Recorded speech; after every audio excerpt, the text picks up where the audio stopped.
Saint-Maxime du Mont-Louis, vous écoutez Télé-Soleil.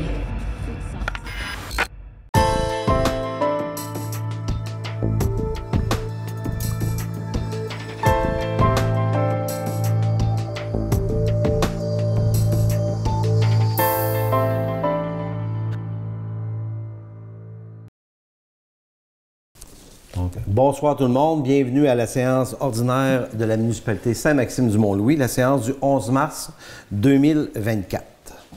Donc, ce soir, on a quorum, Marc est absent et on est quand même 5 sur 6, donc on a quorum. L'ordre du jour, 1, ce sera l'adoption de l'ordre du jour. En 2, l'adoption des procès-verbaux. Donc, 2.1, le procès-verbal de la séance ordinaire du 5 février 2024. En 2.2, le procès-verbal de la séance extraordinaire du 22 février 2024. En point 3, administration générale et gestion financière. 3.1, acceptation des dépenses. 3.2, règlement d'emprunt 320-2024 pour l'adoption. 3.3, le règlement d'emprunt 321-2024 pour adoption. 3.4, l'achat d'une surface, d'une barre vidéoconférence et de 2 écrans. 3.5, entente de location du centre Jules Drouin. 4, voirie et hygiène du milieu. Donc 4.1, ce sera l'achat de magnésium liquide pour les routes non asphaltées. 4.2, RIRL 2021, rue de l'Église, la reddition de compte. 4.3, l'achat d'une tondeuse tracteur. 5, urbanisme et développement. 5.1, ce sera le rapport mensuel des permis municipaux. 5.2, la concordance au schéma d'aménagement de la MRC, demande de délai. 6, sécurité civile et publique. En 6.1, ce sera le schéma de couverture de risque, le rapport 2023. 6.2, le remplacement du 940, lettrage et gyrophare. 7, loisirs et vie communautaire. 7.1, OMH, approbation du plan d'affaires. 8, demande et correspondance. En 8.1, Journée internationale contre l'homophobie et la transphobie. 8.2, École Saint-Maxime, demande de bourse. 8.3, Taureau et Bélier, demande de commandite. 9, rapport des représentants municipaux. Et 10, période de questions. 11, levée de la séance. Vincent. Donc, est-ce qu'il y a des commentaires sur l'ordre du jour? Pas d'objection, ça va? On passe au point 2, 2.1, l'adoption du procès-verbal de la séance du 5 février 2024. Donc, en pré-séance, tous les membres déclarent avoir lu le procès-verbal de la séance ordinaire du 5 février 2024. Donc, le procès-verbal, pour qu'il soit adopté tel que rédigé, ça va me prendre un proposeur. Renaud. Commentaires ou objections? Ça va? 2.2, l'adoption du procès-verbal de la séance extraordinaire du 22 février 2024. Là aussi, les membres du Conseil ont déclaré avoir lu le procès-verbal avant la préséance. Donc, ça va prendre un proposeur. Donc, Stéphane propose que le procès-verbal soit adopté tel que rédigé. Des commentaires, des objections? Donc, unanimité. 3, l'administration générale et gestion financière. Donc, les dépenses ont été présentées aux membres du Conseil lors de la préséance. Le greffier trésorier certifie que la municipalité dispose des crédits suffisants pour les dépenses acceptées par la présente résolution. Donc, on approuve les listes des dépenses suivantes. Les comptes à payer pour un total général de 63 220,97 $. Paiement par dépôt direct pour un total général de 67 348,62 $. Compte payé pour un total général de 70 315,27 $. Donc, un proposeur. Renaud propose. Commentaires ou objections? Donc, adopté à l'unanimité. 3.2, c'est le règlement d'emprunt 320-2024 pour adoption. Attendu que la municipalité Saint-Maxime du Mont-Louis désire se prévaloir du pouvoir prévu au 2e alinéa de l'article 1063 du Code municipal du Québec, attendu que l'avis de motion du présent règlement a été dûment donné lors de la séance du Conseil tenue le 22 février dernier, 2024, et que le projet de règlement a été déposé à cette même séance. Donc, ça c'est... Donc, Le Conseil adopte le règlement numéro 320-2024 intitulé « Règlement d'emprunt décrétant l'acquisition d'un véhicule et un emprunt de 120 000 ». Donc, pour préciser, c'est pour le véhicule Ford Transit, là, pour le camion incendie. Propose. Il y a Stéphane qui propose. Est-ce qu'il y a des objections, des commentaires? Donc, c'est adopté à l'unanimité. 3.3, c'est le règlement d'emprunt 321-2024 pour adoption. Attendu que l'avis de motion du présent règlement a été dûment donné lors de la séance du Conseil du 22 février 2024 et que le projet de règlement a été déposé à cette même séance. Donc, le Conseil adopte le règlement numéro 321-2024 décrétant une dépense de 900 000 et un emprunt de 900 000 pour l'acquisition d'équipements de voirie. Propose. Vincent qui propose. Est-ce qu'il y a commentaires ou objections? Permettez-vous peut-être juste de commenter ou préciser? Préciser les C'est deux. que par rapport aux emprunts sur les montants, il y en a un au niveau du service incendie, on le planifie déjà. Les autres municipalités qui font partie de l'entente sont déjà au courant. On doit remplacer le 940, l'autobus de transport. Puis on a déjà accepté de déposer une demande, une commande là, pour un véhicule. On n'a pas encore signé le contrat. Là, on fait le financement aujourd'hui. Il faut le prévoir parce que quand le camion va arriver, il faut avoir notre règlement d'emprunt adopté. Fait que ça, c'est pour le premier règlement d'emprunt. Ça, c'est déjà prévu. Donc, il n'y a pas de variation de taux de taxation prévu à large, à part le budget normal d'incendie. Puis c'est déjà une dépense qui est partagée avec les autres municipalités. Concernant l'autre règlement d'emprunt, qui est aussi un montant qui est quand même important, il faut considérer aussi que ce n'est pas un emprunt qui est prévu, ce n'est pas une augmentation des taxes qui est prévue non plus, parce qu'on a des fonds pour ça. On étale sur, disons, on amortit finalement le coût d'acquisition de plusieurs équipements, sans quoi on viderait des fonds et des surplus pour éviter justement de perdre notre marge de manœuvre. Et là-dessus, il y a aussi certains équipements qui sont prévus, qui ont des subventions, des commandites, d'autres sources de financement prévues avec les fonds. Donc, aucun impact normalement pour la taxation pour le paiement de cette dette-là. Je tenais à le préciser. Puis la majorité de cet équipement-là va servir aussi à sauver beaucoup de sous dans les prochaines années pour nos travaux de voirie, surtout pour les routes. Et une première acquisition qu'on ferait cet été, ce serait une benne chauffante pour de l'asphalte, pour opérer en plusieurs saisons, donc pour les réparations de nos chemins. C'est une chose comme à Saint-Anne-des-Mois, il y en a une, on a pu la visiter, on a pu. C'est la première étape qu'on a à faire. On fait de l'achat d'asphalte aussi, on fait une économie d'environ 8 000 cette année, juste avec l'achat, le type d'achat d'asphalte qu'on va avoir cet été. Donc, il y a de l'amélioration qui se fait, fait que ça fait partie d'un plan sur quelques années, dès cette année, là, pour déjà améliorer. On voit déjà que nos chemins, certains chemins qui sont encore maganés, l'asphalte coûte cher, on vient de gratter des chemins qui n'ont pas beaucoup de neige, là, on a eu des commentaires qu'on avait gratté fort les bords de chemin qui s'égrènent, fait que ça inquiète beaucoup les gens. On est au courant qu'on a des réparations à faire, mais on ne veut plus faire des réparations à pelle avec un pneu de tracteur, un pneu de camion pour passer dessus. Fait qu'on s'est équipé avec le temps, mais on a matière à être plus efficace encore, de réduire nos coûts puis d'être plus efficace. Fait que oui, ça fait partie de ce plan-là, le règlement aujourd'hui. C'est ça, c'est pas juste de la machinerie. Ben là, le règlement d'emprunt, oui, ça c'est de l'acquisition de machinerie, puis qu'il va falloir emprunter pour ça. C'est souvent de l'équipement qui n'a pas de subvention. C'est vrai qu'il n'y a pas beaucoup de subventions. On a des fonds uniens, on a des surplus, mais parfois on est capable d'aller chercher des subventions. Donc, dans ce montant-là, il y a un équipement qu'on irait chercher supplémentaire dans le cadre possible d'une collaboration intermunicipale pour la voirie, justement pour nos chemins, pour utiliser de l'asphalte recyclé.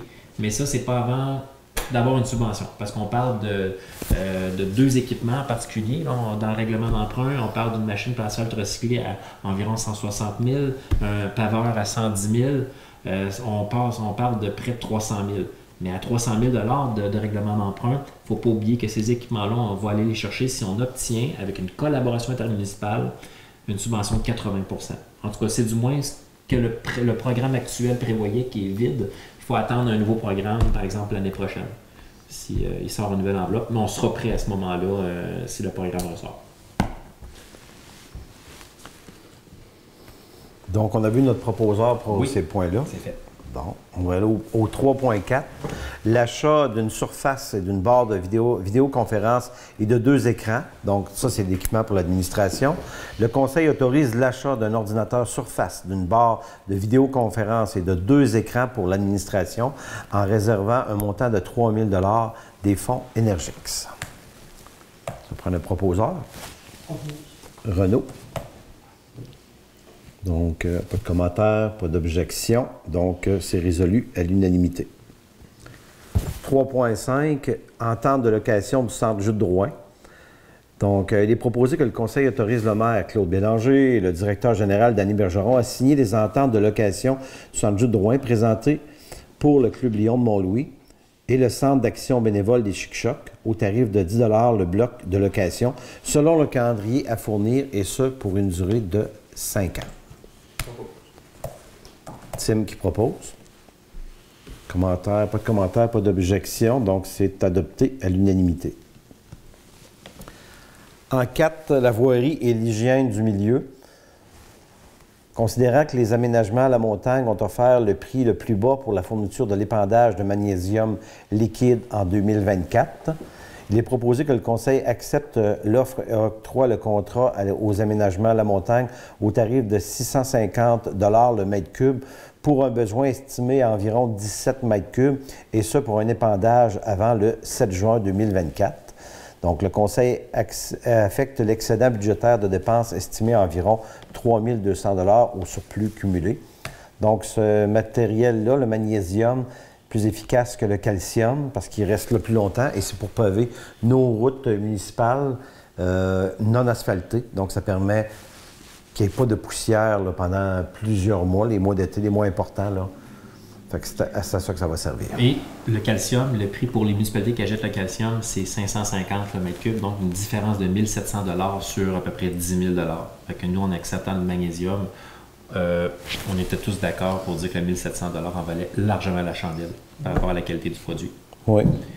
Pour les nombres de plaintes qu'on pouvait avoir, là, il y a peut-être des améliorations à faire en termes de largeur de rue, mais de façon générale, on a une meilleure efficacité avec le magnésium, puis moins de plaintes ou pratiquement pas de plaintes avec le magnésium versus le calcium. Le calcium, c'est ce qu'on parlait. Après une pluie, il va se diluer, il est plus utile, tandis que le magnésium, il va rester là beaucoup plus longtemps, plus efficace. C'est pas parfait, mais ça, c'est déjà mieux. Il y a Stéphane qui propose. Donc, pas de commentaires, pas d'objection. Résolu à l'unanimité. RIRL 4.2, RIRL 2021, rue de l'Église, reddition de compte. Donc, attendu que la municipalité de Saint-Maxime-du-Mont-Louis a pris connaissance et s'engage à respecter les modalités d'application des volets de redressement, accélération au programme d'aide et voiries locales. Donc, ce qui va être proposé, je vais lire la proposition, que le Conseil de Saint-Maxime-du-Mont-Louis autorise la présentation de la reddition de compte des travaux admissibles selon les modalités d'application en vigueur et reconnaît qu'en cas de non-respect de celle-ci, l'aide financière sera résiliée. Il y a une reddition de compte à faire, si je peux ajouter mon commentaire, qui est à faire. La liste des dépenses, elle est complète, elle est terminée. Ceci dit, pour ceux qui pourraient poser la question, il reste toujours des déficiences à régler sur lesquelles il y a une retenue. Fait qu'on ne se fait toujours pas question, ça va-tu être fait? On dépend toujours des entrepreneurs, on a une retenue là-dessus. Évidemment, avant de le faire nous-mêmes, on lui fait des mises en demeure. Il y en a une pour cette année, parce que c'est cette année qu'ils devaient les faire. Ils ne l'ont pas fait. Fait qu'ils ont une dernière chance pour le faire, mais que nous, on prendrait l'argent pour les finir avant la fin de l'été cette année. Ça serait l'objectif de finaliser ce qui n'a pas été fait. On se faisait poser des questions, peut-être comme pour justement l'eau qui s'accumulait là, pour le vallon, pour la roche à un des ponceaux. Ça reste M. Nil dans la voiture. Une grosse bosse dans le chemin. OK. Mais ça, il faut faire attention parce que la bosse, c'était pas dans les déficiences. Il y avait, on sait qu'il y a une transition, la fameuse transition que le Harpo, ça c'est plus au niveau de la conception, que Harpo, eux se justifient de dire que c'est normal qu'il y ait une variation. Okay. Ça, je suis d'accord avec vous, c'est frustrant, mais on le savait qu'il y a eu des choix qui ont été faits financiers, puis qu'il y avait une transition à faire avec du matériel recyclé versus une route complètement construite, parce que si on avait voulu faire toute la nouvelle construction et non un matériel recyclé sur une telle portion, où est-ce que le risque devait être minime, les coûts auraient explosé. C'était pour ça qu'il y a eu un choix, puis ça a été fait à ce moment-là. Sauf qu'on voit le résultat, mais maintenant qu'on voit le résultat, on se dit, mon Dieu, il me semble que c'est pas acceptable. Peut-être qu'il y a une intervention à faire, mais ça ne fait pas partie de déficience assumable par l'entrepreneur. Je vous le dis tout de suite. J'ai une question. Oui. Si on en vient au point où il faut qu'on répare nous-mêmes certaines déficiences, il y a des frais. Oui, mais on retient, c'est la retenue, elle retient les frais. On paye avec l'argent qui est retenu. Exact. C'est ça que je voulais C'est savoir. ça. Puis est-ce que je pourrais rajouter, Daniel, est-ce que le montant retenu va être suffisant pour payer les déficiences? Amplement, oui. Oui, pour ça, oui. Parfait. Oui, puis il va falloir en redonner, parce qu'une fois que c'est fini, qu'on a réparé, qu'il reste de l'argent, ils ont rempli leur contrat, il faut le remettre quand on sait qu'on a de fini. Mais il faut quand même, nous, s'assurer qu'on a terminé, puis qu'on a retenu tout l'argent nécessaire, puis qu'on l'a justifié. Donc, la reddition, Renaud. Renaud qui propose. Oui. Donc, pas de commentaires, pas d'objection, pas d'autres commentaires, parce que c'est pertinent les commentaires, c'est une bonne précision. Donc, c'est résolu à l'unanimité. Achat 4.3, l'achat d'une tondeuse tracteur. Le Conseil autorise l'achat d'un tracteur tondeuse et d'une remorque pour un montant total de 15 000 $ à financer dans le fonds général et à être renfloué par le règlement d'emprunt 321-2024 une fois en vigueur. Donc, ce tracteur tondeuse-là va être plus efficace, oui. On a pas dit que la remorque, Oui, mais Ouais. ça fait partie de la dépense. Qu'on achète une remorque ou qu'on achète les pièces pour la monter ici au garage, l'autorisation de dépense est là, pareil. Effectivement, là, peut-être la formulation disait qu'on achète une remorque, mais on a parlé d'acheter les pièces pour monter la remorque. C'est ça. Donc, elle sera installée, montée ici dans notre garage, fait que ça inclut, là. Oui. Quand ça va être prêt, ça va avoir coûté 15 000 et là, on va avoir le tracteur et la remorque. Donc, ça va être plus efficace pour aller faire, ça va être un peu plus petit, ça va être plus efficace pour faire les plus petits endroits. Ça va être aussi plus efficace que prendre le tracteur de ferme qui va partir pour faire 3 villages, à rouler peut-être à 20-30 km/h. Puis, Que la pièce qu'on utilisait avec le tracteur actuellement était finie. Oui. Il aurait fallu mettre de l'argent de toute façon dessus. C'était une des raisons pour lesquelles on arrivait avec ce choix-là pour cet été. Daniel? La marque, le modèle du tracteur qu'on achète, c'est quoi? En fait, c'est que nous, on a une proposition. Vous le savez, j'ai demandé l'autorisation de dépenser, mais vous avez déjà un modèle, parce que c'est sûr que si j'appelle puis que demain matin, il n'est plus là, on a 2 offres. On a 2 possibilités en ce moment. Puis 2 possibilités intéressantes parce qu'au règlement d'emprunt, on avait déjà prévu peut-être un 20 000 pour parer aux imprévus si jamais on a pu les offres tombaient. Mais là, l'autorisation ce soir, c'est 15 000 parce qu'on a 2 offres. Jusqu'à 15 000, remorque et la tondeuse au diesel. Je pourrais vous sortir dans nos documents que vous avez vus, même le modèle. Sinon, vous allez... pardon? Kubota, je ne me trompe pas. C'est même 2. C'est 2 Kubota, mais il y en a une qui est à diesel 72 pouces, puis l'autre est à gaz 54 pouces. Fait qu'on y va vers celle à diesel de préférence, c'est disponible. Puis sinon, on va pouvoir aller avec l'autre. Fait que pour ça que moi, je vous dis, c'est avec l'autorisation dépensée, je vais aller chercher une diesel si elle est toujours disponible. On s'est fait dire que de toute façon, on se ferait avertir si il y a quelqu'un d'autre la demandait, mais là, sinon, on l'aurait, il attendait qu'on essaie. on attendait la résolution de ce soir. Oui, exact. Propose. Vincent. Vincent qui propose. Merci. Donc, commentaires et objections, non. Fait que c'est unanimement adopté. On est à 5, urbanisme et développement, rapport mensuel des permis municipaux. Donc, l'inspecteur, M. Éric Darèche, a le pouvoir d'autoriser, certifier les demandes de permis incluant les opérations cadastrales et les projets de lotissement. Le Conseil affirme avoir pris connaissance du rapport mensuel des permis et en accepte le dépôt. Donc, il y en avait 3 pour le dernier mois. 3, donc, tout est conforme. Ça prend un proposeur. Renaud. On nous propose. Commentaires ou objections, ça va? Donc, résolu à l'unanimité. 5.2, la concordance au schéma d'aménagement de la MRC, demande de délai. Il est proposé que la municipalité Saint-Maxime du Mont-Louis demande à la ministre des Affaires municipales et de l'Habitation d'accorder un délai de 4 mois afin de procéder aux formalités réglementaires nécessaires sans retarder les autres projets concourants. En fait, c'est qu'il y a une nouvelle disposition de la loi sur l'aménagement et l'urbanisme du Québec depuis le 1er décembre, en vigueur depuis le 1er décembre. Le 1er décembre, on a reçu un tableau d'analyse de la MRC qui nous dit que on doit nos réglementations d'urbanisme doivent concorder avec le schéma d'aménagement, donc une concordance.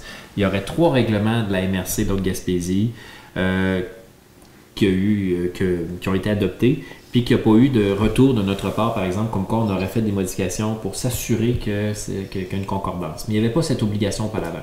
Maintenant qu'il y a une obligation, on a reçu le tableau, puis maintenant qu'on doit effectuer une modification pour s'assurer qu'on a une concordance avec le schéma d'aménagement de la MRC.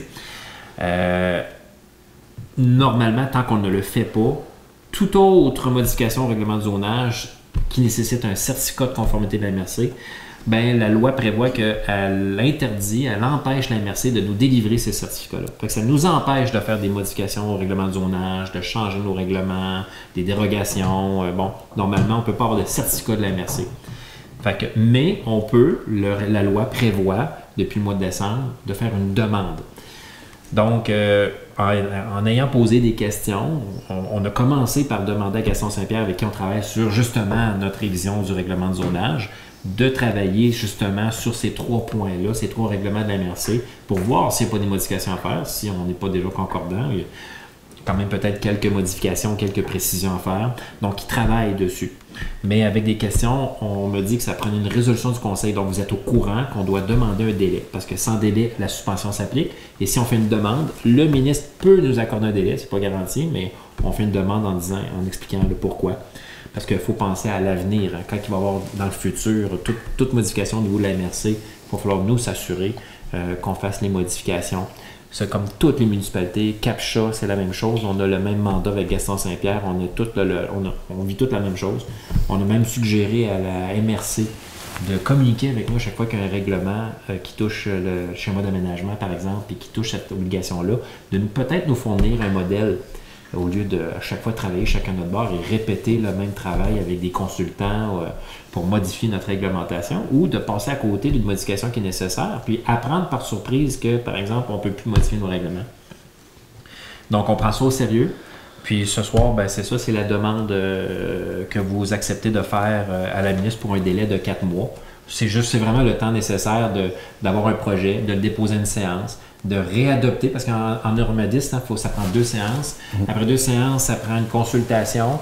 Après ça va à MRC. La MRC, il faut aller à leur séance. Ils nous envoient leur certificat. Mettez à bord 3 mois. Fait que le 4 mois, c'est souvent plus par sécurité. Puis la politique du gouvernement qui est en vigueur depuis décembre prévoit des délais de 3 à 6 mois pour ces modifications-là. Est-ce qu'on a assez de 4 mois? Oui. Propose. Certain? Oui, certain. Il y a Stéphane qui propose. D'autres commentaires ou objections? Ça va, donc adopté à l'unanimité. Ce qui nous amène au point 6, sécurité civile et publique, le schéma de couverture de risque, rapport 2023.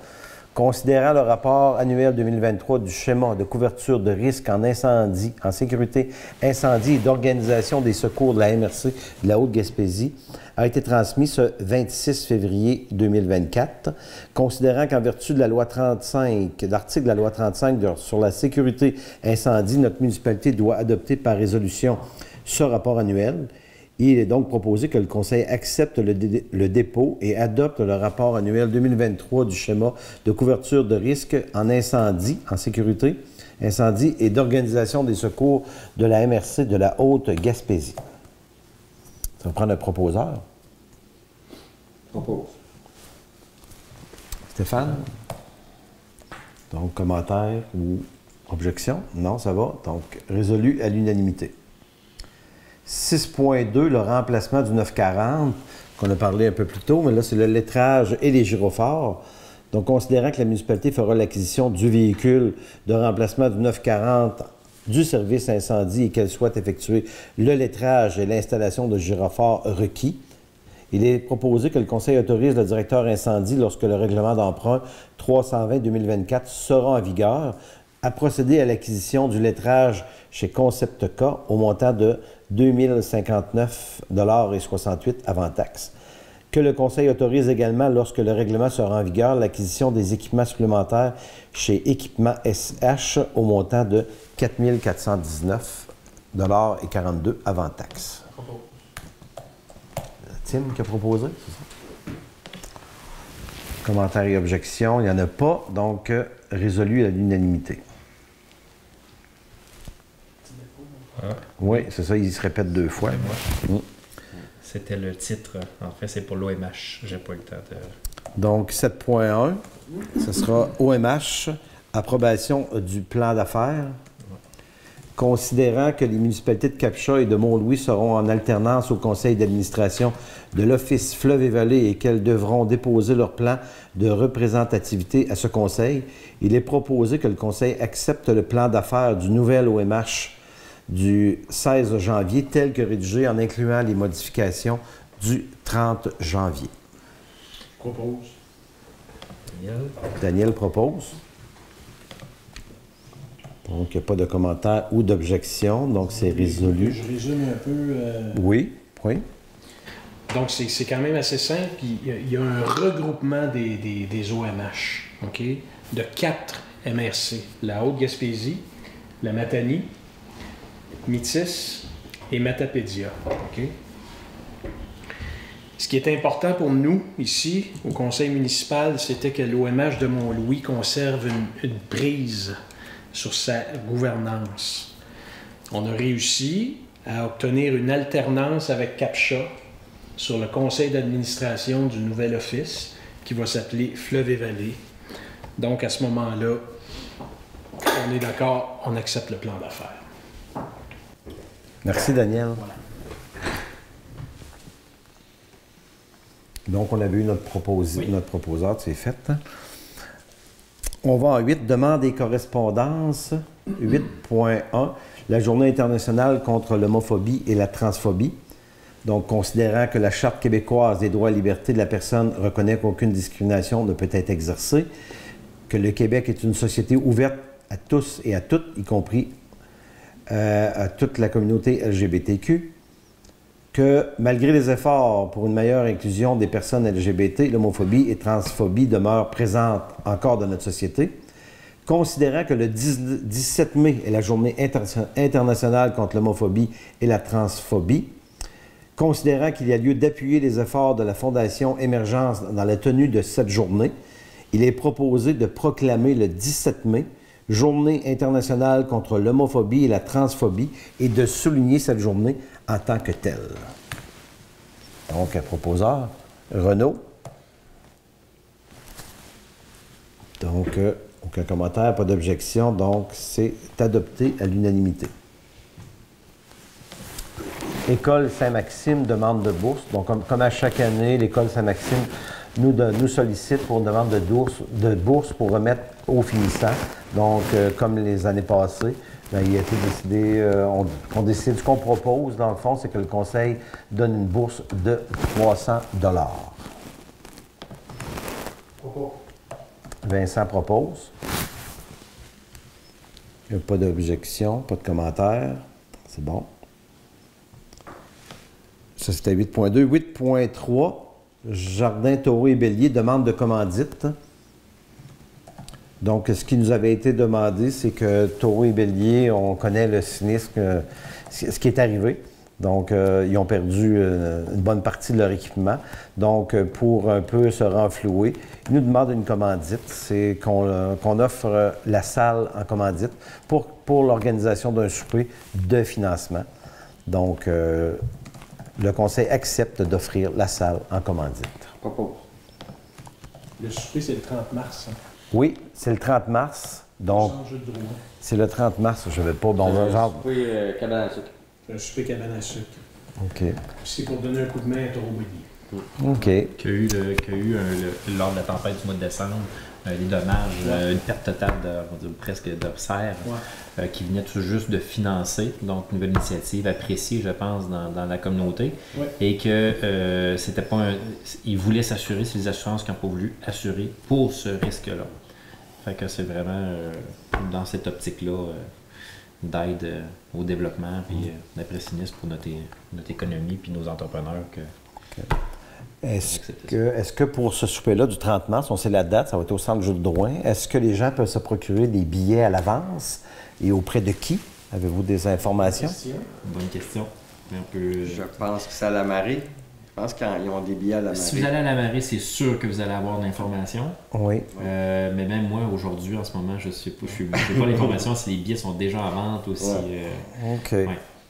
Écoute, dès qu'on aura l'information, on pourra peut-être le publier, j'imagine, parce que là, tu es arrivé de vacances. C'est ça. Là. C'est ça. Sur le site Jean de Mont-Louis, il y a l'annonce qui est faite. OK. Il y a quand même des détails qui sont plus... Donc, le 30 mars, un souper cabane à sucre. Ouais. Bienvenue à tous. 30 mars, c'est un samedi. Est-ce que quelqu'un me l'avait proposé? Oui. Oui. 9 rapports. Oui, t'avais-tu? Je reviens au souper bénéfice. Oui. C'est au coût de 30 pour un adulte, 15 un enfant. Acheter vos billets directement à la marée ou communiquer avec Philippe et Vicky pour garder les billets à la porte-monnaie. Y a-t-il un numéro de téléphone? Non. Mais peut appeler... pour Philippe et Vicky, pas, mais à la marée, vous avez le 797-2323. Ouais. Sinon, dans la demande, là, il y avait un numéro de téléphone. Jardin Taureau-Bélier. Oui. Est-ce qu'on peut donner ce numéro-là? Oui. Ça, c'est pour nous, pour les contacter peut-être en privé. Donc, à la marée? À la marée. Oui. OK. À la marée. C'est bien.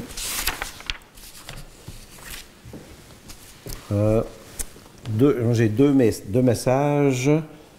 Le premier, mais c'est concernant le bac brun, les matières résiduelles. Donc, les gens ont reçu les comptes de taxes. Essentiellement, il n'y a pas eu beaucoup d'augmentation. On parle de 2 sous de 100 d'évaluation. Il y a même, du côté de l'aqueduc, il y a même une diminution. La hausse la plus marquée est aux matières résiduelles. Donc, c'est une demande qu'on fait aux gens. Le bac brun, on pourrait encore l'utiliser un peu plus. Il y a des gens qui l'utilisent déjà très bien. Il y a des gens qui l'utilisent la moitié. Il y en a qui ne l'utilisent pas beaucoup.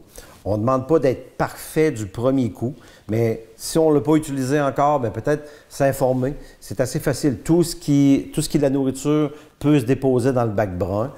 Si on n'est pas certain, on n'en fait pas. On est capable d'en faire un petit peu plus. Parce qu'à long terme, le coût du bac vert va coûter beaucoup plus cher que les résidus du bac brun. Donc, on sait qu'il peut y avoir des hausses dans les prochaines années là, avec la compagnie qui fait le transport et le traitement de ça. Et le transport et le traitement du bac vert coûtent beaucoup plus cher. Donc, c'est un message qu'on lance à la population. Il y a des vidéos qui vont sortir un peu plus tard là, dans le courant de l'été pour expliquer aux gens. Peut-être qu'il y aura des sorties publiques pour donner plus d'informations. Mais si on veut diminuer les coûts de cet aspect-là de notre budget, bien, il faut utiliser un peu plus le bac brun. Ou freiner l'augmentation. Oui, freiner l'augmentation. Pour les attentes. Ensuite, j'ai un message aussi concernant des chiens errants. Il y a des gens qui nous appellent, on les réfère à la Sûreté du Québec parce que ça relève des nuisances. Donc, il faut appeler. Il faut dénoncer. Parce que là, il paraît qu'il y a des chiens qui s'attaquent sans nécessairement mordre, mais qui foncent sur des gens, sur des jeunes enfants à la sortie de l'école. Donc, c'est important de contacter la Sûreté du Québec. De ma part, je les ai contactés. Je leur ai demandé de surveiller les sorties et les entrées d'école quand ils seront ici, parce qu'il y a des jeunes enfants qui ont peur et il y a des chiens qui se promènent et qui vont sur les trottoirs et qui foncent ou qui peuvent même s'attaquer à des enfants. Donc, c'est important de dénoncer la situation à la Sûreté du Québec. Je n'ai pas d'autres messages pour l'instant. Période de questions. En 10, si on n'a pas de personne dans la salle. Marianne, des fois, est-ce qu'on a des fois des demandes, questions via le site? Non. Donc, on passe au point 11, qui est la levée de la séance. Vincent est rapide. Est-ce qu'il y a une objection? Oui, des commentaires. Donc, on déclare la séance levée. Bonsoir tout le monde et à la prochaine.